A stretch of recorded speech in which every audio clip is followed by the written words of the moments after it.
a principios del milenio, cuando los terratenientes y las ciudades son conscientes de la gran cantidad de materias primas que ofrece. Se trata de territorios inhóspitos, donde la agricultura es aún más complicada que en los campos de la llanura. Sin embargo, la ganadería es prácticamente autosuficiente debido a la gran cantidad y calidad de los pastos. Primero pasan a ser dominio de los señores urbanos.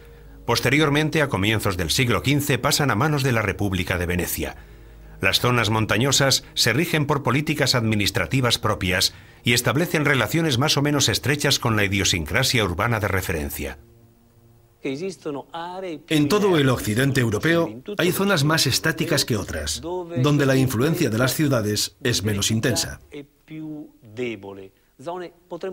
Podemos decir que son zonas no urbanas, que en su mayoría, aunque no exclusivamente, se circunscriben a las zonas montañosas.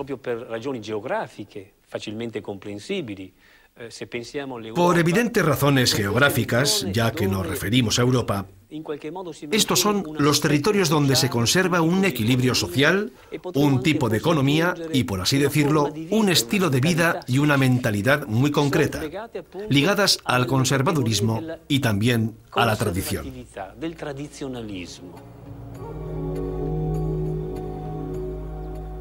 En este lugar tenemos 4 bueyes con 2 yugos, 2 rejas de arado, 2 carros, una azada, un azadón, 2 hachas, 3 sierras, 8 guadañas para segar, 7 recipientes para el vino, 25 cerdos.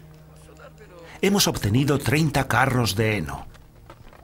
Entre siervos y criadas mayores y menores de edad, tenemos 62. El lugar está dotado de 2 hospicios, de los que dependen 5 granjas, en las que residen 9 colonos dependientes.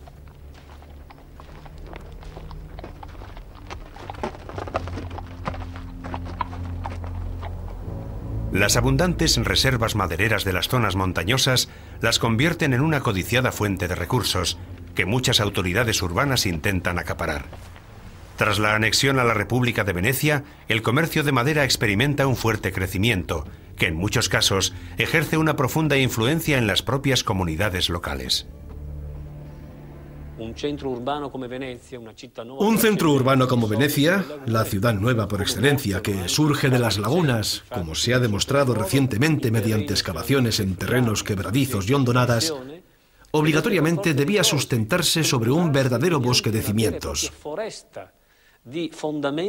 Estos consistían en palos de enormes dimensiones que se hincaban en el terreno para dar consistencia al suelo sobre el que surgía la ciudad.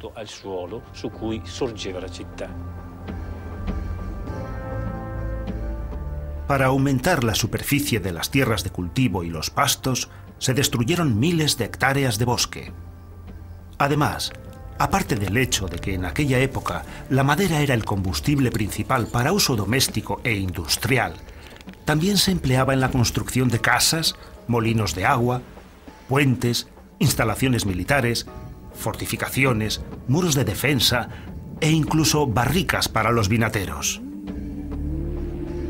Los barcos se hacían de madera, al igual que los telares de los tejedores.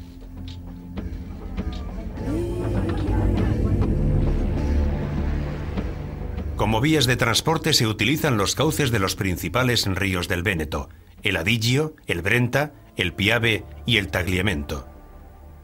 Por ejemplo, en Verona había un gremio de almadieros que conducían los troncos desde el Trentino o Alto Adigio hacia Verona y la llanura inferior.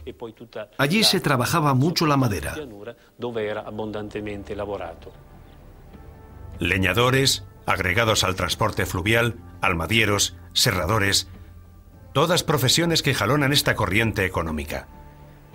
Nacen nuevos centros de población alrededor de los centros de tránsito, de almacenamiento de elaboración de la madera, a la vez que el entorno experimenta notables cambios mediante la construcción de diques y el dragado de lechos fluviales.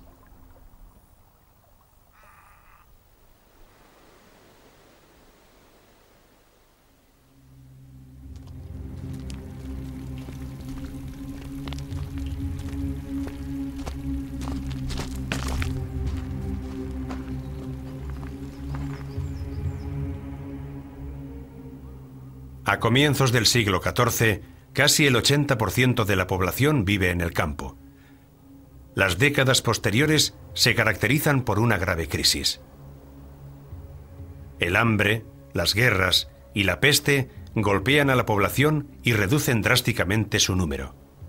La terrible peste de 1348, que llega a Venecia en enero de ese año y se propaga inmediatamente por las ciudades y zonas rurales en tierra firme, provoca gravísimas pérdidas humanas que se calculan en más de 2/3 de toda la población. La peste negra de 1348 y las sucesivas epidemias que se repiten a intervalos aproximados de una década representan una ruptura traumática en la historia del Occidente medieval. Grandes extensiones territoriales vuelven a ser zona boscosa y de matorral. Muchas aldeas son definitivamente abandonadas y otras zonas vuelven a ser pantanosas e insalubres. Cayeron lluvias otoñales tan abundantes que la fruta no logró madurar. Al hambre que se enseñoreó de toda la tierra siguió la mortandad de los hombres, sobre todo de los pobres, de tal forma que a duras penas podían dar sepultura a los muertos.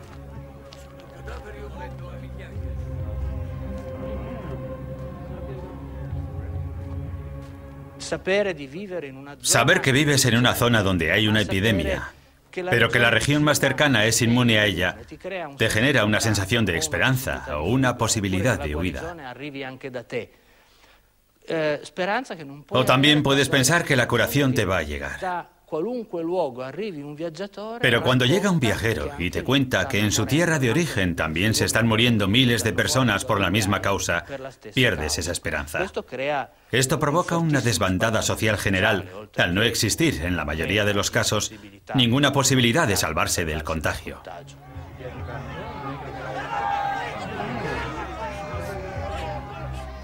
La muerte negra pilla desprevenida a la sociedad, que incapaz de enfrentarse a la enfermedad o de dar una explicación médica y científica al fenómeno, no puede tomar medidas eficaces para frenar el contagio. A muchos se les caía la piel a tiras, como si un fuego sagrado les devorara las vísceras. Las extremidades, lentamente corroídas por el mal, se volvían negras como el carbón. Morían rápidamente entre atroces sufrimientos. En otros casos, seguían viviendo sin pies ni manos, una vida peor que la muerte. Otros muchos se convulsionaban de dolor.